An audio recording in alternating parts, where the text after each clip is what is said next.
पिंपरी चिंचवड परिसरातील रामनगर चौकात सराईत गुन्हेगाराची गोळीबार आणि त्यानंतर त्याच्यावर सपासपा वार करून खून केल्याची घटना समोर आली। या हल्ल्यात हा सराईत जागेवरच ठार झाला। जुन्या वादातून हा प्रकार घडल्याची माहिती समोर येते। दरम्यान या घटनेने परिसरात एकच खळबळ उडाली। विशाल गायकवाड असे या सराईत गुन्हेगाराचं नाव असून पाळत ठेवून हा प्रकार केला असल्याचा प्राथमिक अंदाज व्यक्त केला जातोय। मिळालेल्या माहितीनुसार शुक्रवारी संध्याकाळी सराईत गुन्हेगार विशाल गायकवाड हा रामनगर येथील चौकात उभा होता। त्यावेळी अज्ञात 8 ते 9 व्यक्तींचं टोळकं तिथे आलं। त्यातील एकाने विशालवर गोळीबार केला। त्यातून तो बचावल्यानंतर त्यांनी विशालवर सपासपा वार करायला सुरुवात केली। त्यानंतर हल्लेखोर घटनास्थळाहून पसार झाले। दरम्यान गंभीर जखमी विशालला रुग्णालयात दाखल करण्यात आलं, पण तिथे त्याचा मृत्यू झाला। विशालवर ज्यावेळी गोळीबार झाला त्यावेळी त्याला 3 गोळ्या लागल्याची माहिती देखील समोर आली। विशाल गायकवाड हा पिंपरी चिंचवडमधील सराईत गुन्हेगार होता।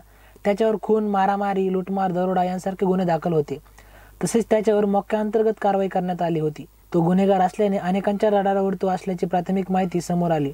या हत्येला मोशी येथे 25 ऑक्टोबर रोजी झालेल्या गुन्हेगार पवन लष्कर याच्या हत्येचा किनारा असून त्याच संशयावरून विशाल याची हत्या करण्यात आल्याची माहिती समोर आली। दरम्यान या घटनेचा तपास पोलिसांकडून केला जात असून या घटनेत अद्याप कोणाला अटक करण्यात आली नाही।